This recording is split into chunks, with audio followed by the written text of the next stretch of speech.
Next topic है trigonometric ratio. तो trigonometric ratio क्या होता है? Trigonometric ratio of an acute angle in A right triangle. एक जैसे कि राइट ट्रायंगल ले लेते हैं, तो एक राइट ट्रायंगल में ट्रिग्नोमेट्रिक रेशियो होती है ऑफ एन एक्यूट एंगल।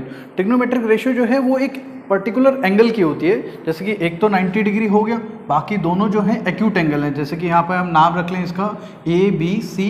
तो एक ट्रिग्नोमेट्रिक रेशियो जैसे कि एग्जांपल साइन होता है, तो साइन ऑफ एंगल ए होगा यहाँ पर। तो trigonometric ratio of an acute angle in a right triangle express the relationship between the angle, वो इस एंगल और जो लेंथ ऑफ साइड्स है उनके बीच में रिलेशनशिप शो करती है। तो जैसे कि यहाँ पर ये ए एंगल को हम कंसीडर कर लें इस एक्यूट एंगल में, दोनों में से कोई भी ले सकते हैं, ए बी या सी बी। तो हम यहाँ पर ए एंगल को अगर कंसीडर करें, तो अभी आपको जो है ट्रिग्नोमेट्री के इंट्रोडक्शन में बताया था कि एंगल के सामने वाली साइड को हम परपेंडिकुलर लेते हैं और एडजेसेंट साइड को हम बेस लेते हैं और थर्ड साइड जो है हमारी हाइपोटेनस रहेगी। तो नाउ यहाँ पर ये जो परपेंडिकुलर और हाइपोटेनस की रेशियो है, परपेंडिकुलर अपॉन हाइपोटेनस की जो रेशियो है, इसको बोला जाता है साइन ऑफ एंगल ए, या साइन ऑफ एंगल ए को जैसे परपेंडिकुलर और हाइपोटेनस की रेशियो बोल रहे हैं, इसको शॉर्ट में हम लिख सकते हैं साइन ए। ठीक है, तो साइन ऑफ एंगल ए या sine A is equal to perpendicular upon hypotenuse. और परपेंडिकुलर को जो है हम side opposite to angle A भी लिख सकते हैं, क्योंकि अगर मान लीजिए सी एंगल ले रहे हैं और उस केस में आपने ये परपेंडिकुलर ले लिया तो गलत हो जाएगा। तो उसमें आपको ध्यान रखना है, अगर आप सी एंगल ले रहे हो तो परपेंडिकुलर कौन सा है? ऑपोजिट टू एंगल सी हो जाएगा उस केस में। तो यहां पर ए एंगल ले रहे हैं तो side opposite to angle A upon में सेम हाइपोटेनस ही रहेगा। तो इस केस में ये साइड क्या बन रही है हमारी? Side opposite to angle A is B C upon hypotenuse A C. तो ये जो sine of angle A, sine A, ये ट्रिग्नोमेट्रिक रेशियो है, क्योंकि it is the ratio of two side of a right triangle. ठीक है, इसी तरह से एक और रेशियो होती है कोसाइन ऑफ एंगल ए। वैसे actually cosine of angle A का मतलब क्या होता है? Sine of complementary angle of A. तो यहां पर अगर हम कोसाइन ऑफ एंगल ए लिख रहे हैं तो इसका मतलब है यह है sine of complementary angle of A, या इसको कॉम्प्लीमेंट्री ऑफ एंगल ए लिख लेते हैं। तो नाउ अब देखिए, cosine of angle A sine of complementary angle है, तो इसको हम sine of complementary angle of A कौन सा है?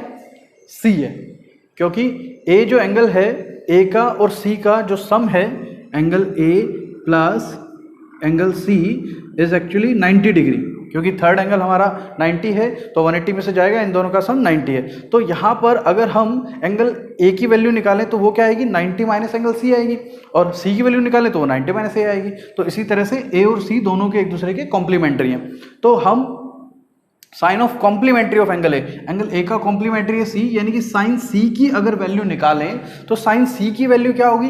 देखिए, सी एंगल के अकॉर्डिंग इसके सामने वाला ये परपेंडिकुलर है, मतलब ए बी, और अपन में हाइपोटेनस तो सेम है ए सी। तो देखिए साइन सी की ये वैल्यू आई है, that is the value of cosine of angle A, या कोसाइन ऑफ एंगल ए को हम शॉर्ट में लिखते हैं cos A.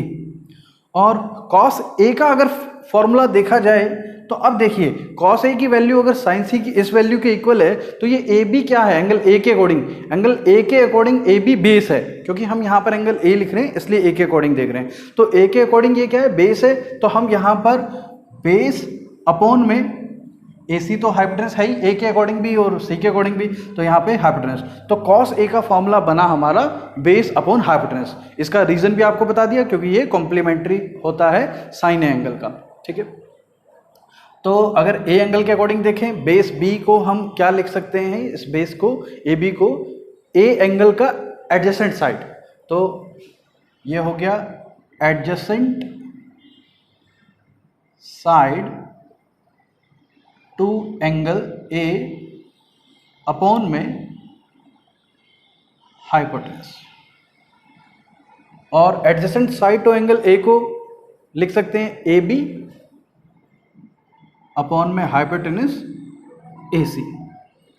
Now third trigonometric term है tangent of angle A। Tangent of angle A को हम डिनोट करते हैं tan A से, और tan A जो है वो रेशियो होती है एंगल A के सामने वाले और साथ वाली साइड की रेशियो के, मतलब परपेंडिकुलर और बेस की रेशियो के। तो हम डायरेक्ट P बाय B ही लिख देते हैं, same side opposite to angle A और अपॉन में एडजेसेंट टू एंगल A हो जाएगा। और ये है क्या साइड, AB सॉरी परपेंडिकुलर है BC अपॉन में बेस है AB। नो अब देखिए जो टेंजेंट ऑफ एंगल A है, अगर हम साइन A वाली वैल्यू यानी कि BC बाई AC को और कोस A वाली वैल्यू इन दोनों इक्वेशन को आपस में अगर डिवाइड कर दें, तो साइन बाय कॉस जो है वो दिस बाय दिस होगा, यानी कि sine A by cos A अगर हम कराएं तो वो होगा BC अपॉन AC अपॉन ये वैल्यू AB अपॉन AC। तो ये अपॉन वाली वैल्यू तो कट जाएंगी, तो sine A by cos A की वैल्यू क्या है, BC बाई AB, और यहाँ tan A की भी क्या है, BC बाई AB। इसका मतलब है tan A जो है साइन और कॉस की वैल्यू की रेशियो के इक्वल भी होता है, तो tan A is equal to sine A by cos A also. Now similarly next ratio होती है कॉसिकेंट ऑफ एंगल A, या चलो इस ऑर्डर में ही चलते हैं। टेंजेंट ऑफ एंगल A का, अगर जैसे कि हमने यहाँ पे साइन का कॉम्प्लीमेंट्री देखा था, इसी तरह से अगर tan का कॉम्प्लीमेंट्री देखें तो उसको बोलते हैं कोटेंजेंट ऑफ एंगल A। तो जिस तरह से कोसाइन ऑफ एंगल A जो है वो sine of complementary angle of angle A था, तो यहां पर भी कोटेंजेंट ऑफ एंगल A जो है वो क्या होगा, टेंजेंट ऑफ एंगल A का कॉम्प्लीमेंट्री, ठीक है। तो अब इसकी अगर वैल्यू निकालें तो इसकी वैल्यू क्या होगी, ये इसका कॉम्प्लीमेंट्री है, मतलब टेंजेंट में हमने एंगल A यूज किया है, अगर हम जैसे इसमें साइन C यूज किया था ऐसे ही tan C यूज करें तो C के अकॉर्डिंग परपेंडिकुलर क्या होगा, ये AB, और हाइपोटेनस वो बेस क्या होगा, ये BC, मतलब बेस अपॉन परपेंडिकुलर आ जाएगा।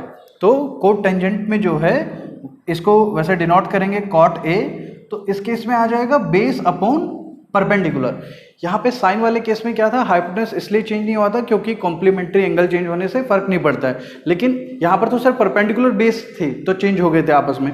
यहाँ परपेंडिकुलर बेस दोनों है तो परपेंडिकुलर बेस में चेंज हो गया, बेस परपेंडिकुलर में हो गया, क्योंकि अगर एंगल A के अकॉर्डिंग देखें सामने वाला परपेंडिकुलर है, C के अकॉर्डिंग ये जो बेस है ये परपेंडिकुलर है, तो ऐसे एक्सचेंज हो जाते हैं।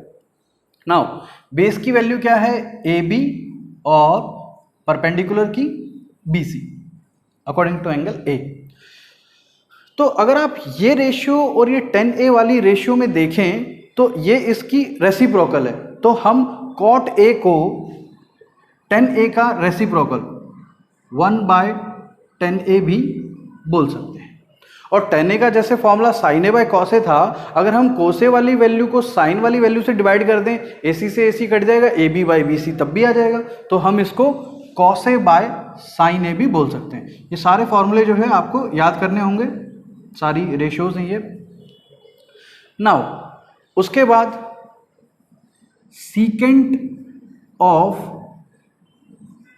एंगल A, जिसे हम डिनोट करते हैं सीकेंट A से, ये जो है एंगल ए के अकॉर्डिंग जो है हाइपोटेनस और बेस की रेशियो होती है, that is the ratio of hypotenuse by base.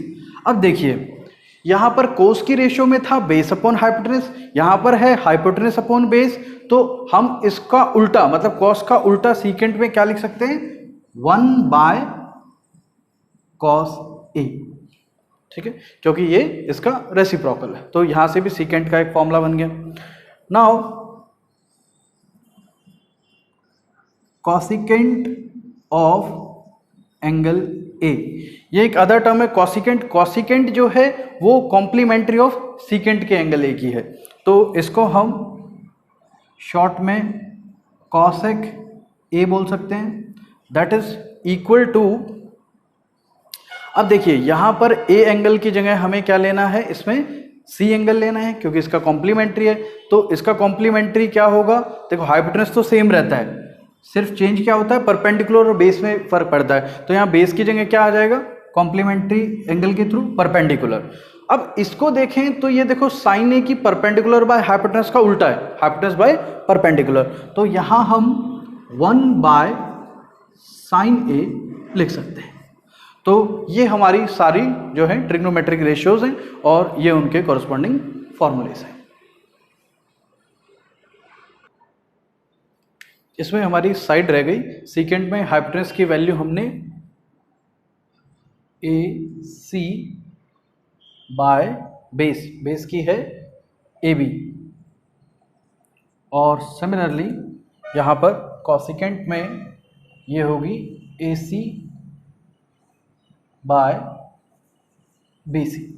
अब देखिए अगर इन रेशियोज का प्रैक्टिकली यूज करके देखें तो यहाँ पर जो है हम एक ये राइट एंगल ट्रायंगल में अगर मान लीजिए हमें ये कुछ वैल्यूज़ दी हुई हैं, जैसे कि पाइथागोरन ट्रिपलेट वाली वैल्यूज़ ले लेते हैं, ये हमें 3 दिया हुआ है, ये 4 दिया हुआ है, तो अगर आप पाइथागोरस थ्योरम का यूज़ करके 3 और 4 की वैल्यू से ये हाइपोटेनस निकालेंगे तो हाइपोटेनस की वैल्यू क्या होगी, 3 का स्क्वायर प्लस 4 का स्क्वायर उसका अंडर रूट, 3 का स्क्वायर होता है 9, 4 का स्क्वायर 16, दोनों का सम करोगे 25, 25 का रूट होता है 5, तो ये हाइपोटेनस की वैल्यू आ जाएगी 5। और अगर एंगल ए के अकॉर्डिंग देखें तो ये आपका बेस है और ये जो है 4 ये परपेंडिकुलर है, ठीक है। तो अब आपको अगर बोलें कि सारी ट्रिग्नोमेट्रिक जो रेशियोज हैं उनको निकालो, तो साइन ए एंगल के अकॉर्डिंग साइन का फॉर्मूला क्या होता है, परपेंडिकुलर, सामने वाली साइड 4 अपॉन में हाइपोटेनस 5, तो साइन ए की वैल्यू ये होगी। इसी तरह से कॉस ए पूछें तो कॉस ए होता है बेस अपॉन हाइपोटेनस, बेस कितना है आपका 3 और हाइपोटेनस 5 है, ठीक है।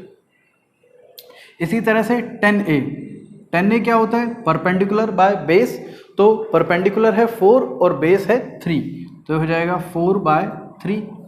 और कॉट ए बताया था आपको 10 का उल्टा होता है, कॉट ए 1/10 है, तो इसी का उल्टा करा दो 3/4। और सीकेंट ए जो है वो आपको बताया था कॉस का उल्टा होता है, सीकेंट ए कॉस का उल्टा है, तो कॉस का उल्टा करा दो 5/3।